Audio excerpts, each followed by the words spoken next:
Sauce TV ప్రేక్షకులకు నమస్కారం.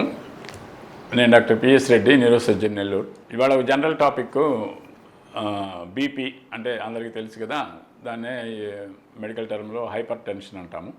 So దాని గురించి కొన్ని వివరాలు తెలుసుకుందాము ఈ ఎపిసోడ్లో. బీపీ అంటే అందరికీ తెలుసు కదా, బ్లడ్ ప్రెషర్. బీపీ అంటే బ్లడ్ ప్రెషర్. హైపర్ టెన్షన్ అంటే టెన్షన్, హైపర్ అంటే ఎక్కువ, టెన్షన్ అంటే మా అందరికీ తెలిసిందే టెన్షన్ అనేసి అంటే ఒత్తిడి. సో నార్మల్గా బ్లడ్ ప్రెషర్ ఎంత ఉండాలి అనేది ఒక ఏజ్ని బట్టి ఉంటుంది. దాన్ని రీడింగ్ని బట్టి మనం మామూలుగా ఎంత అంటే 120/80 అని ఫిక్స్ చేస్తాం. అసలు ఈ బ్లడ్ ప్రెషర్ అంటే ఏంటి? బేసిక్గా బ్లడ్ ప్రెషర్ అంటే పెద్ద స్పెసిఫిక్ ఏముండదు. ఇట్ ఈస్ ఈ బ్లడ్ హార్ట్ పంప్ చేస్తుంది కాబట్టి, ధమనలు అంటే ఆర్టరీస్ అంటాం, అంటే సర్క్యులేషన్ బ్లడ్ బాడీలోకి వెళ్ళేదానికి. సో ఈ హార్ట్ ఎంత ఫోర్స్తో పంప్ చేస్తుందో ఆ ఫోర్సు ఆర్టరీస్ ద్వారా బ్లడ్ ఆర్టరీలో నుంచి బయట బాడీకి సప్లై చేయబడుతుంది. సో ఈ ప్రెషర్ ఏంటంటే ఈ బ్లడ్ వెజల్స్ వాల్ మీద ప్రొడ్యూస్ చేసే టెన్షన్నే ప్రెషర్ అంటాం, బ్లడ్ ప్రెషర్ అంటాం. సో ఈ నార్మల్గా ఉండేదైతే ఉంటుంది. నార్మల్గా ఎంతో కొంత ప్రెషర్ లేకుండా ఉంటే సర్క్యులేషన్ పోదు కదా బేసిక్గా. సో హార్ట్ ఒక మీడియం ప్రెషర్తో బ్లడ్ని లెఫ్ట్ వెంట్రికల్ నుంచి అయోర్టాలోకి పుష్ చేస్తుంది. సో అయోర్టాల నుంచి మిగతా ఆర్టరీస్లోకి బాడీలోకి బ్లడ్ రావడం జరుగుతుంది. సో ఇవి వచ్చే మార్గంలో ఈ బ్లడ్ ఏంటంటే బ్లడ్ వెజల్ మీద ఒక రకమైన ఒత్తిడి క్రియేట్ చేస్తుంది. ఆ ఒత్తిడి బ్లడ్ ప్రెషర్. సో ఇది బేసిక్గా ఏంటంటే నార్మల్గా ఏజ్తో కొంత వేరియేషన్స్ ఉన్నా కానీ మనం మెజర్ చేసినప్పుడు ఏంటంటే 120 millimeters of mercury by 80 millimeters of mercury. ఈ 120 ఏమిటి, 80 ఏమిటి, రెండు ఉంటాయి కదా. దాన్నే ఏమంటామంటే మనం systolic blood pressure, diastolic blood pressure అంటాం. సిస్టోలిక్ బ్లడ్ ప్రెషర్ అంటే పెద్ద ఏం లేదు. హార్ట్ ఒకసారి పంప్ చేసినప్పుడు ఒక ప్రెషర్ వస్తుంది, ఇనీషియల్ ప్రెషర్, దాన్ని సిస్టోలిక్ ప్రెషర్ అంటాం. అది హార్ట్ మళ్ళీ ఇలాగ డైలేట్ అవుతుంది. ఒకసారి కంట్రాక్ట్ అయ్యి బ్లడ్ వెళ్ళిపోయిన తర్వాత మళ్ళీ అది ఆటోమేటిక్గా డైలేట్ అవుతుంది. అంటే వ్యాకోచం, సంకోచం అంటాం కదా.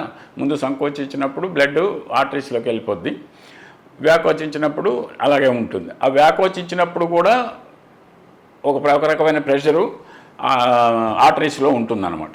దాన్నే డయాస్టోలిక్ ప్రెషర్ అంటాం. ఫస్ట్ ప్రెషర్ సిస్టోలిక్ అంటే హార్ట్ సంకోచించినప్పుడు, డయాస్టోలిక్ ఏంటంటే హార్ట్ వ్యాకోచించినప్పుడు. సో ఈ రెండు ప్రెషర్స్ మోస్ట్ ఇంపార్టెంట్ థింగ్స్. దాని రెండు కలిపితేనే మనం బ్లడ్ ప్రెషర్ కింద ఒక యూనిట్ కింద తీసుకుంటాం అనమాట. సో యాక్చువల్గా ఏంటంటే మన స్టాటిస్టిక్స్ ఇది బేసిక్ థింగ్, బ్లడ్ ప్రెషర్ అంటే ఏమిటనేది.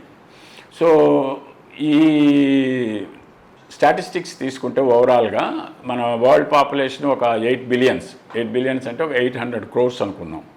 800 crores పాపులేషన్లో యావరేజ్ని అటు ఇటుగా ఒక 100 crores పాపులేషన్, ఇది వరల్డ్ వైడ్గా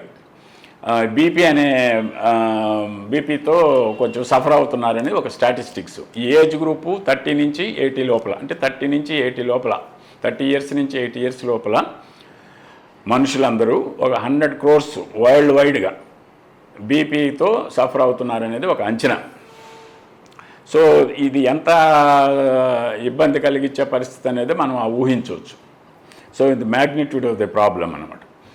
అలాగే అన్ఫార్చునేట్గా ఏంటంటే 50% ఆఫ్ ది పేషెంట్స్కి బ్లడ్ ప్రెషర్ ఉందని కూడా తెలియదు. అర్థమవుతుంది కదా. సో మనకు మామూలుగా ఫీవర్ వస్తే వెంటనే తెలిసిపోద్ది, పెయిన్స్ వస్తే వెంటనే తెలిసిపోద్ది, లేదు దెబ్బ తగిలితే పెయిన్ ఉంటుంది కాబట్టి వెంటనే తెలుసు.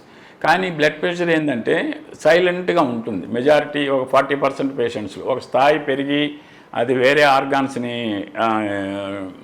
ఎఫెక్ట్ చేసేదాకా. అందుకని ఏంటంటే పీరియాడికల్గా ఒక ఏజ్ వచ్చిన తర్వాత, సే అబౌట్ 40-50 వచ్చిన తర్వాత మనం పీరియాడికల్గా ఒక యాన్యువల్గా అయినా కూడా హెల్త్ చెకప్స్ అనేది దానికోసమే చెప్తుంటాం. సో కొన్ని డిసీజెస్, డయాబెటీస్ కావచ్చు, మన బీపీ కావచ్చు, ఇలాంటివన్నీ కూడా ఇనీషియల్ స్టేజెస్లో తెలియవు. ఏదో ఒక స్క్రీనింగ్కి వెళ్ళినప్పుడు ఒక క్యాంప్ పెట్టినారో, లేదనుకుంటే వాళ్ళే బర్త్డేకో, మ్యారేజ్ డేకో ఏదో ఇన్సూరెన్స్ కంపెనీస్ వాళ్ళకి రొటీన్ టెస్ట్లు చేయడం జరుగుతుంటుంది, లేదా ఎంప్లాయీస్ ఇలాగా. సో అలాంటప్పుడు బయటపడుతుంటుంది. సో బేసిక్గా ఇది అసిమ్ప్టమాటిక్ సిచ్యువేషన్లో ఉంటుందన్నమాట. ఒక స్థాయి వచ్చిన తర్వాతనే అది బయటపడడం జరుగుతుంది. సో మనం ఎప్పుడైనా కూడా చెకప్ చేసుకుంటూ అది అర్లీగా ప్రాబ్లము డిటెక్ట్ అవుతుంది అనుకున్నప్పుడే మనం దాన్ని అరికట్టే మార్గం ఆలోచించాల్సి ఉంటుంది అన్నమాట.